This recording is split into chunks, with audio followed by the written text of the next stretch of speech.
ಕಾಂಗ್ರೆಸ್ ಕುರ್ಚಿ ಫೈಟ್ ವಿಚಾರದ ಬಗ್ಗೆ ಕೋಲಾರದಲ್ಲಿ ಮಾತನಾಡಿದ ಕೇಂದ್ರ ಸಚಿವ ಕುಮಾರಸ್ವಾಮಿ, ನಾನು ಯಾವುದೇ ಕ್ರಾಂತಿ ಬಗ್ಗೆ ಹಗಲುಗನಸು ಬಗ್ಗೆ ಹೇಳಿಲ್ಲ.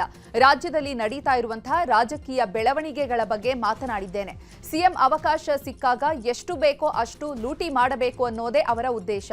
ಈ ಸರ್ಕಾರ ಘೋಷಿಸಿರುವಂತಹ ಗ್ಯಾರಂಟಿಯಿಂದ ಜನ ನೆಮ್ಮದಿಯಾಗಿದ್ದಾರಾ? ಅವರು ಆರ್ಥಿಕ ತಜ್ಞರಾಗಿ ಇಷ್ಟೊಂದು ಸಾಲ ಮಾಡಿದ್ದಾರೆ. 2 ವರ್ಷದಲ್ಲಿ ಇವರ ಸಾಧನೆ ಏನು ಅಂತ ವಾಗ್ದಾಳಿ ನಡೆಸಿದ್ದಾರೆ. ಈಗಿನ ಒಂದು ರಾಜಕೀಯದ ಬೆಳವಣಿಗೆ ಏನಿದೆ, ಕಾಂಗ್ರೆಸ್ ಪಕ್ಷದಲ್ಲಿ ನಾಳೆ ಬೆಳಗ್ಗೆ ಕಿತ್ತಾಡ್ಕೊಂಡು ಸರ್ಕಾರ ಬೀಳಿಸ್ತಾರೆ ಅಂತ ನಾನೇನು ಊಹೆ ಇಟ್ಕೊಂಡಿಲ್ಲ. ನನಗೇನು ಆ ಒಂದು ಭ್ರಮೆನೂ ಇಲ್ಲ. ಏಕೆಂದರೆ ಕಾಂಗ್ರೆಸ್ ಪಕ್ಷ ಈಗ ಯಾವ ರೀತಿ ಇದೆ ಅಂತಕ್ಕಂಥದ್ದು ಎಲ್ರಿಗೂ ಗೊತ್ತಿದೆ. ಈ ಕರ್ನಾಟಕದಲ್ಲಿ ನಡೀತಿರತಕ್ಕಂಥ 2.5 ವರ್ಷದ ಇವರು ಮುಖ್ಯಮಂತ್ರಿಯ ಸ್ಥಾನದ ಬಗ್ಗೆನೇ ಎಲ್ಲರ ಗಮನ ಇವತ್ತೇನು ಸೆಳೀತಾ ಇದ್ದಾರೆ. ಆ ಮುಖ್ಯಮಂತ್ರಿಯ ಕುರ್ಚಿಗೆ ಎಷ್ಟೇ ಪೈಪೋಟಿಗಳಿದ್ರು ಸಿಕ್ಕದಂಥ ಅವಕಾಶವನ್ನು ಬಿಡೋದು ಬೇಡ, ಎಷ್ಟು ದೋಚಬೇಕೋ ದೋಚೋಣ ಅನ್ನೋದಕ್ಕೋಸ್ಕರವಾಗಾದರೂ ಮುಖ್ಯಮಂತ್ರಿಗಿರಿ ಸಿಗದೇ ಇದ್ದರೂ ಸಿಕ್ಕಿರತಕ್ಕಂಥದ್ರಲ್ಲೇ ಲೂಟಿ ಮಾಡೋಣ ಅಂತಕ್ಕಂಥ ಭಾವನೆ ಇತ್ತು. ನಾಳೆ ಚಿಕ್ಕಬಳ್ಳಾಪುರಕ್ಕೆ ಸಿಎಂ ಸಿದ್ದರಾಮಯ್ಯ ಪ್ರವಾಸ ಕೈಗೊಂಡಿದ್ದಾರೆ. ಜಿಲ್ಲೆಯಲ್ಲಿನ ವಿವಿಧ ಅಭಿವೃದ್ಧಿ ಕಾರ್ಯಕ್ರಮಗಳಿಗೆ ಚಾಲನೆ ಕೊಡಲಿದ್ದಾರೆ.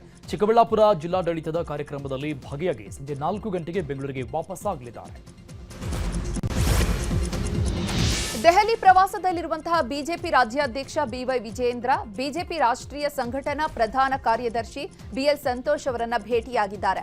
ಇದಾದ ಬಳಿಕ ರಾಜ್ಯ ಬಿಜೆಪಿ ಉಸ್ತುವಾರಿ ರಾಧಾ ಮೋಹನ್ ದಾಸ್ ಅಗರ್ವಾಲ್, ಬಿಜೆಪಿ ನಾಯಕ ಮನೋಜ್ ತಿವಾರಿ ಅವರನ್ನ ಭೇಟಿಯಾಗಿದ್ದಾರೆ.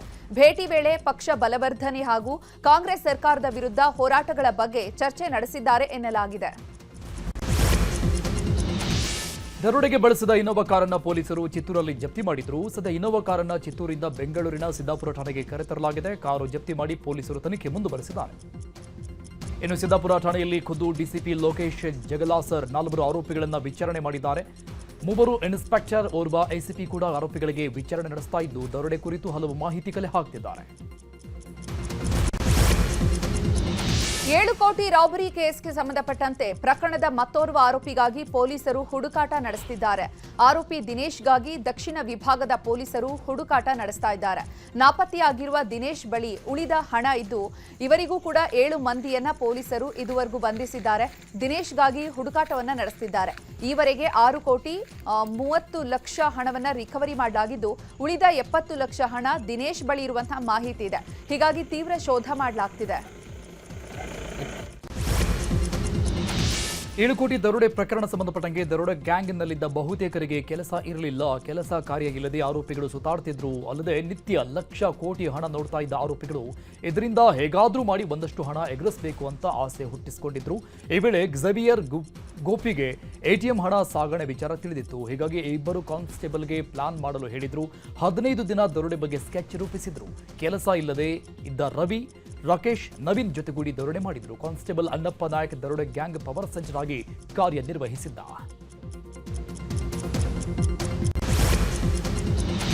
7 ಕೋಟಿ ದರೋಡೆ ಕೇಸ್ನ ಇನ್ನಷ್ಟು ಮಾಹಿತಿ ನ್ಯೂಸ್ 18ಗೆ ಲಭ್ಯವಾಗಿದೆ.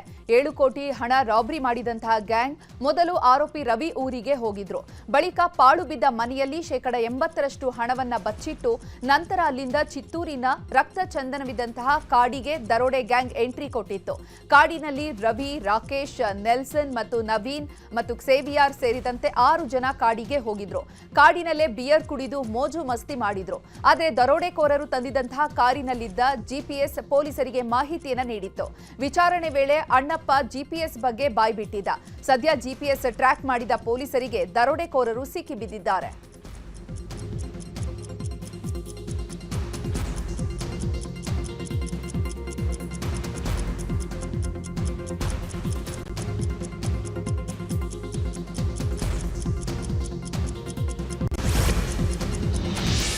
ಲೈಂಗಿಕ ಸಮಸ್ಯೆಗೆ ಪರಿಹಾರ ನೀಡುತ್ತೀವಿ ಅಂತ 48 ಲಕ್ಷ ವಂಚನೆ ಮಾಡಿರುವ ಘಟನೆ ಬೆಂಗಳೂರಿನ ಜ್ಞಾನಭಾರತಿ ಠಾಣೆ ವ್ಯಾಪ್ತಿಯಲ್ಲಿ ನಡೆದಿದೆ.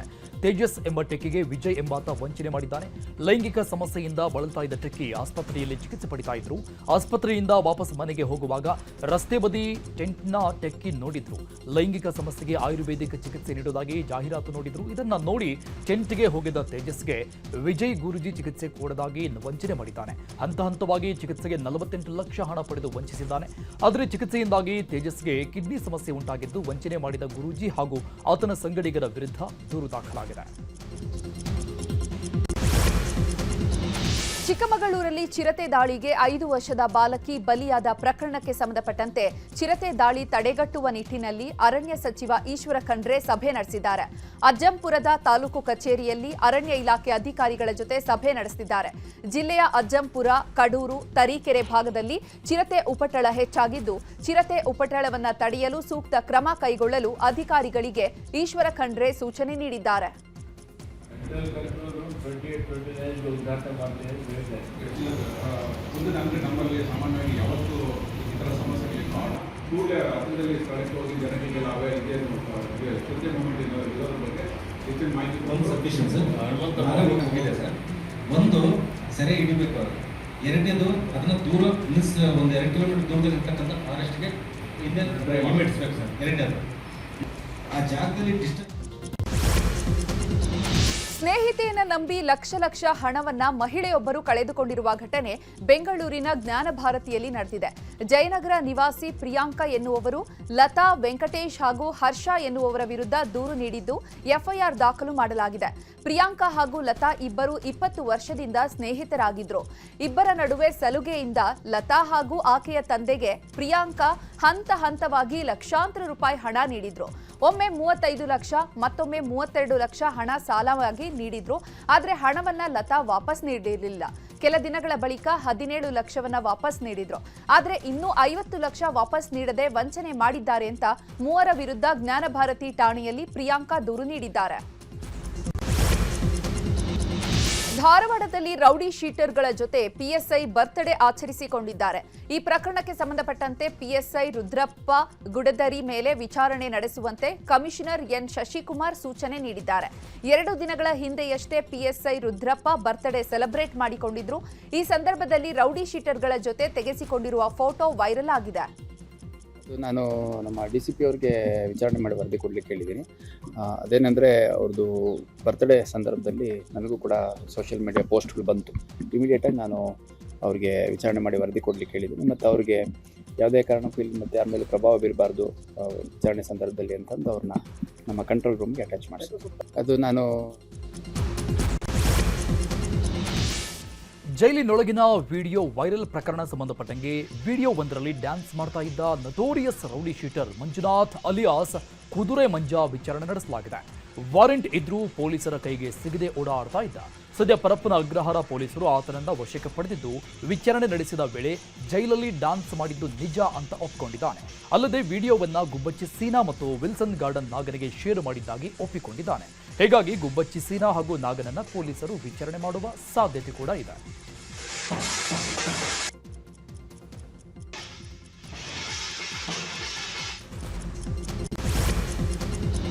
ಚಿತ್ರದುರ್ಗದಲ್ಲಿ ಆಟೋ ಚಾಲಕ ಆತ್ಮಹತ್ಯೆಗೆ ಯತ್ನಿಸಿದ ಪ್ರಕರಣ ದಾವಣಗೆರೆ SS ಹಾಸ್ಪಿಟಲ್ಗೆ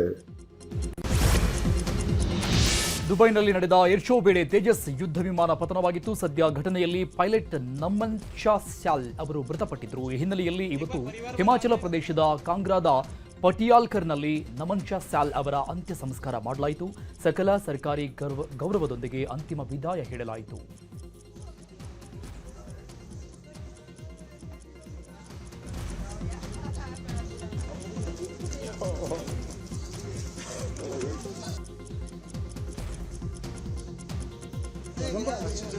एक बार परिवार वाले आ जाए, फिर उसके बाद जो भी बाहर